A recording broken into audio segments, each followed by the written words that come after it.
अस्सलाम वालेकुम ladies. IVF क्या है, ये कैसे होता है, पाकिस्तान में इसकी कॉस्ट क्या है, किन लोगों में ये ट्रीटमेंट किया जाता है, क्या ये ट्रीटमेंट पेनफुल होता है और क्या ये तरीका प्रेगनेंसी के लिए हलाल है या नहीं, तो ये सब हम आज की वीडियो में डिस्कस करेंगे। आप हमारी वीडियो को एंड तक देखें, हमारे चैनल मदर डायरी को सब्सक्राइब करें, बेल आइकन को प्रेस करें, वीडियो को लाइक एंड शेयर करें। तो चलिए स्टार्ट करते हैं। सबसे पहले हम देखते हैं कि आईवीएफ क्या है और ये कैसे होता है। आईवीएफ इन विट्रो फर्टिलाइजेशन है। इस अमल में खातून से एग्स लेकर और उसके हस्बैंड के स्पर्म्स को प्रिपेयर करके एक डिश में रखा जाता है और उनको आपस में मिलाने के बाद एक एम्ब्रियो बनता है, जिसकी डेवलपमेंट के बाद उसका जेनेटिक टेस्ट करने के बाद उसको खातून के रहम में रख दिया जाता है और हमल शुरू हो जाता है। सिंपल देखा जाए तो फर्टिलाइजेशन का प्रोसेस बॉडी से बाहर किया जाता है एक लेबोरेटरी में, तो इससे आईवीएफ कहा जाता है। अब यहाँ बहुत से लोगों का ये क्वेश्चन होता है कि किन लोगों में ये प्रोसेस किया जाता है। ये उन लोगों में किया जाता है जो प्रेगनेंसी के लिए ट्राई कर रहे होते हैं लेकिन हमल नहीं रुकता और वो बच्चा पैदा करने के लिए कंपैटिबल नहीं होते। उनमें कोई कमी पाई जाती है, जैसा कि मेल्स में स्पर्म काउंट कम होना और फीमेल में ओवुलेशन साइकिल डिस्टर्ब होना, या फिर उनकी दोनों ट्यूब्स ब्लॉक होना, या उनकी ओवरी में एग्स कम होना। तो ऐसा कपल जिनमें ये सब चीज़ें पाई जाती हैं, ऐसे कपल्स को डॉक्टर सिर्फ और सिर्फ आईवीएफ रिकमेंड करते हैं, क्योंकि ऐसे कपल के लिए नेचुरली प्रेगनेंसी कंसीव करना बहुत डिफ़िकल्ट या फिर नामुमकिन होता है। अब बहुत से लोगों का ये क्वेश्चन होता है कि क्या ये प्रोसेस पेनफुल होता है। तो यहाँ मैं आपको बताती चलूँ कि आईवीएफ एक पेनलेस प्रोसेस होता है। इसके मेजर 4 स्टेप्स होते हैं। फर्स्ट स्टेप में आपको 10 डेज़ तक इंजेक्शंस लगते हैं। ये इंजेक्शन नॉर्मल इंजेक्शन की तरह होते हैं, बल्कि इसके नीडल का दर्द आम इंजेक्शन के दर्द से भी कम होता है। ये इंजेक्शन आपको सिंपल जल्द में ही लगते हैं, इनका कोई दर्द नहीं होता। इन 10 दिनों के दौरान डॉक्टर्स पेशेंट का इंटरनल अल्ट्रासाउंड करते हैं, यानी कि उनका ट्रांसवेजाइनल अल्ट्रासाउंड करना पड़ता है, जो कि पेनलेस होता है। इसमें पेशेंट को कोई भी दर्द तकलीफ़ नहीं होती, ये टोटल पेनलेस होता है। हाँ, पेशेंट थोड़ा ऑकवर्ड फील करता है, लेकिन जब वो डॉक्टर के साथ सेटल डाउन हो जाता है तो उसके बाद उसको कोई प्रॉब्लम नहीं होती। इसके बाद जो मेन प्रोसेस होता है वो ओवम पिकअप का होता है।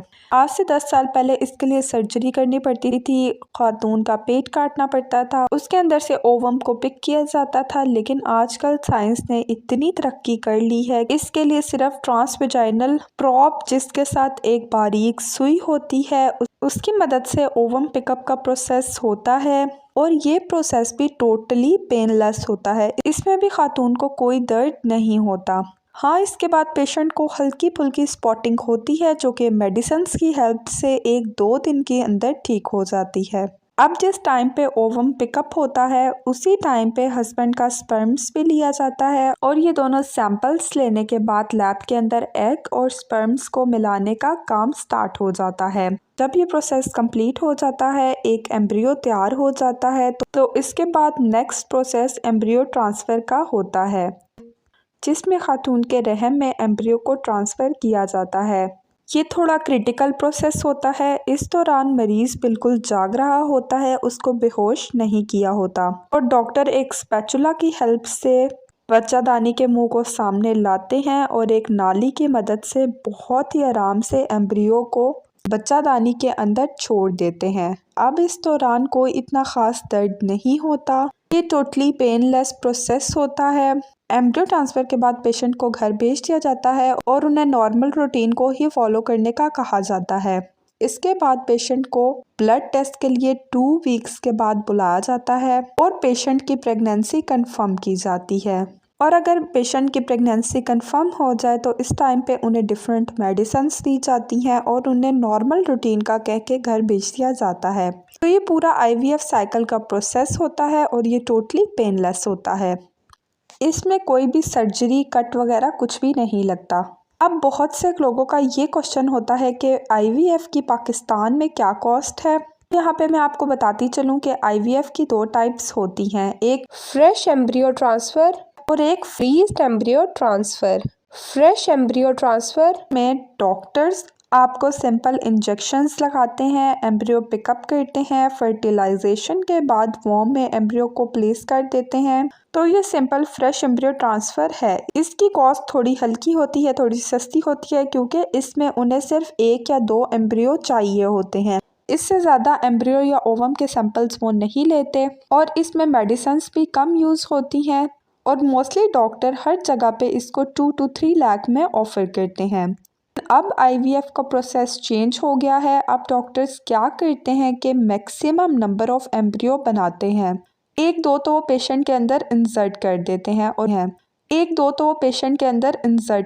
हैं और बाकी एम्ब्रियो को फ्रीज कर देते हैं। फ्रीज एम्ब्रियो ट्रांसफ़र का बेनिफिट ये है कि उसमें मिसकैरेज के चांसेस बहुत कम होते हैं और इसका रिजल्ट भी फ्रेश एम्ब्रियो ट्रांसफ़र से बहुत ज़्यादा अच्छा होता है। अब बहुत से लोग यहाँ पे ये सोचेंगे फ्रीज एम्ब्रियो का क्या किया जाता है। बहुत से पेशेंट्स के साथ ऐसा होता है कि जब वो आईवीएफ करवाते हैं तो बहुत से पेशेंट के साथ कोई मसला हो जाता है, कोई मिसहैप हो जाता है। 1-2 एम्ब्रियो को अपने अंदर इंसर्ट करवाने के बाद उस तरह से प्रेगनेंसी नहीं ठहरती या मिसकैरेज हो जाता है या उनका रिज़ल्ट पॉजिटिव नहीं आता। तो अगर उन्होंने फ्रेश आईवीएफ मेथड करवाया है तो उसमें उन्हें दोबारा से 2-3 लाख का प्रोसेस दोबारा करवाना पड़ता है। लेकिन फ्रीज्ड आईवीएफ में क्या होता है, क्योंकि एक पेशेंट के अंदर 1-2 एम्ब्रियो इंसर्ट हुए, बाकी के फ्रीज हो गए। अगर उस पेशेंट के साथ कोई भी मिसहैप हो जाता है, मिसकैरेज हो जाता है या प्रेगनेंसी ऐसे स्मूथ नहीं चलती जैसे होनी चाहिए या उनका रिज़ल्ट पॉजिटिव नहीं आता, तो डॉक्टर सिर्फ 50 to 60,000 में वो सारा प्रोसेस दोबारा करते हैं, यानी कि एम्ब्रियो को उनकी बॉडी के अंदर ट्रांसफ़र कर देते हैं। क्योंकि इस आईवीएफ में उन्हें 3 स्टेप स्टार्ट के नहीं करने पड़ते, ना इंजेक्शंस लगते हैं, ना ओवम पिकअप होता है, ना लैब में सैंपल्स को मिलाया जाता है, ना एम्ब्रियो को बनाना पड़ता है। सिंपल उस कपल का बना हुआ एम्ब्रियो फ्रीज्ड पड़ा होता है और वो सिर्फ बॉडी में इंसर्ट करना होता है। तो ये प्रोसेस फ्रेश आईवीएफ की निस्बत बहुत ज़्यादा कंपैटिबल है। डॉक्टर इसकी कॉस्ट 5 to 7 लाख ऑफ़र करते हैं और ये फ्रेश आईवीएफ की निस्बत बहुत ज़्यादा बेनिफिशियल है। अब लास्ट में हम ये डिस्कस करते हैं कि क्या ये प्रोसेस हलाल है या हराम है। तो तमाम शरीयत काउंसिल ने आईवीएफ को हलाल करार दिया है, लेकिन उस सूरत में कि जिनके सैंपल्स लिए जा रहे हैं वो दोनों मर्द और औरत मियाँ बीवी हों, यानी कि निकाह में हों, और एग और स्पर्म उसी जोड़े का हो जो निकाह में है, और साथ ही साथ जिसके जिस्म में एम्ब्रियो ट्रांसफ़र किया जा रहा है वो उसी खातून का जिस्म हो जो कि उस मर्द के निकाह में है जिसका वो बच्चा चाहते हैं। तो अगर ये सारी कंडीशंस इस प्रोसीजर को मैच करती हैं तो ये टोटली हलाल है, ये 100% हलाल है, इसमें कोई भी मुमानियत नहीं है और शरीयत ने भी इसको हलाल करार दिया है। तो अगर आपकी नेचुरल प्रेगनेंसी नहीं हो रही तो आप आसानी से किसी भी गायनेकोलॉजिस्ट के पास जाके आईवीएफ करवा सकते हैं। आजकल तो आईवीएफ हर प्रेगनेंसी सेंटर में हो रहा है, टोटली हलाल भी है, तो आप इसको ज़रूर से किसी भी जगह से करवा सकते हैं। तो ये था हमारी आज की वीडियो का टॉपिक। मैं उम्मीद करती हूँ कि आपको वीडियो पसंद आई होगी। अगर आपको वीडियो पसंद आए, किसी सेंटर में हो रहा है, टोटली हलाल भी है, तो आप इसको ज़रूर से किसी भी जगह से करवा सकते हैं। तो ये था हमारी आज की वीडियो का टॉपिक। मैं उम्मीद करती हूँ कि आपको वीडियो पसंद आई होगी। अगर आपको वीडियो पसंद आए तो हमें कमेंट बॉक्स में ज़रूर बताएं। अगर आप हमारे चैनल मदर डायरी पर फर्स्ट टाइम आई आज की वीडियो का टॉपिक, मैं उम्मीद करती हूँ कि आपको वीडियो पसंद आई होगी। अगर आपको वीडियो पसंद आए तो हमें कमेंट बॉक्स में ज़रूर बताएं। अगर आप हमारे चैनल मदर डायरी पर फर्स्ट टाइम आई हैं तो हमारे चैनल को सब्सक्राइब करें, बेल आइकन को प्रेस करें, वीडियो को लाइक एंड शेयर करें। अपना बहुत बहुत ख्याल रखें, हमें अपनी दुआओं में याद रखें। अल्लाह हाफिज़।